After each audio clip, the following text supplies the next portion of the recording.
بسم الله الرحمن الرحيم والنجم إذا هوى ما ضل صاحبكم وما غوى وما ينطق عن الهوى إن هو إلا وحي يوحى علمه شديد القوى ذو مرة فاستوى وهو بالأفق الأعلى ثم دنا فتدلى فكان قاب قوسين أو أدنى فأوحى إلى عبده ما أوحى ما كذب الفؤاد ما رأى أفتمارونه على ما يرى ولقد رآه نزلة أخرى عند سدرة المنتهى عندها جنة المأوى إذ يغشى السدرة ما يغشى ما زاغ البصر وما طغى لقد رأى من آيات ربه الكبرى أفرأيتم اللات والعزى ومناة الثالثة الأخرى ألكم الذكر وله الأنثى تلك إذا قسمة ضيزى إن هي إلا أسماء سميتموها أنتم وآباؤكم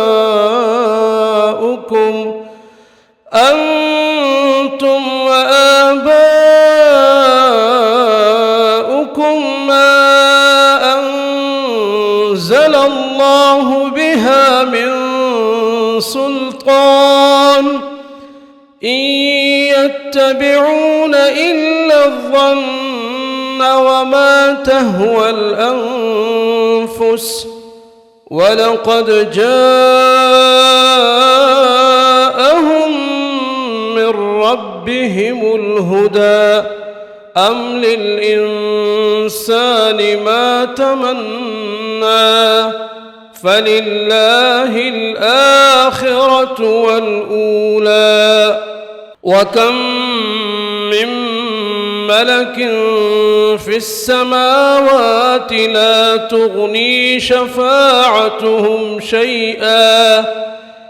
تغني شفاعتهم شيئا إلا من بعد أن يأذن الله لمن يشاء ويرضى إن الذين لا يؤمنون بالآخرة ليسمون الملائكة تسمية الأنثى وما لهم به من علم إن يتبعون إلا الظن وإن الظن لا يغني من الحق شيئا فأعرض عن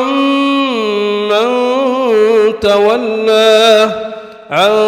ذكرنا ولم يرد إلا الحياة الدنيا ذلك مبلغهم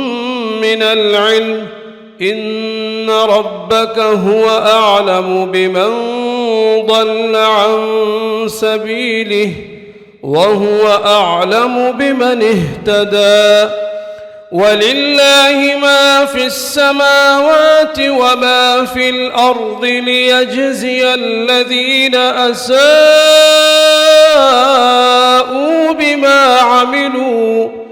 بما عملوا ويجزي الذين أحسنوا بالحسنى الذين يجتنبون كبائر الإثم والفواحش إلا اللمم إن ربك واسع المغفرة هو أعلم بكم إذ أنشأكم من الأرض وإذ أنتم أجنة في بطون أمهاتكم فلا تزكوا أنفسكم هو أعلم بمن اتقى أفرأيت الذي تولى وأعطى قليلا وأكدى أعنده علم الغيب فهو يرى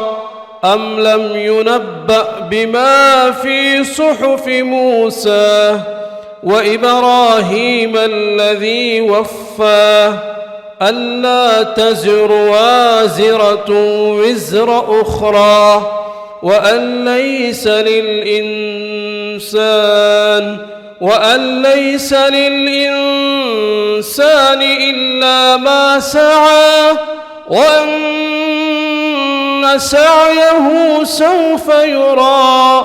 ثم يجزاه الجزاء الأوفى وأن إلى ربك المنتهى وأنه هو أضحك وأبكى وأنه هو أمات وأحيا وأنه خلق الزوجين الذكر والأنثى من نطفة إذا تمنى وأن عليه النشأة الأخرى وأنه هو أغنى وأقنى وأنه هو رب الشعرى وأنه أهلك عادا الأولى وثمود فما أبقى وقوم نوح من قبل إنهم كانوا هم أظلم وأطغى والمؤتفكة أهوى فغشاها ما غشى فبأي آلاء ربك تتمارى هذا نذير من النذر الأولى أزفت الآزفة ليس لها من دون الله كاشفة أفمن هذا الحديث تعجبون وتضحكون ولا تبكون وأنتم سامدون فاسجدوا لله واعبدوا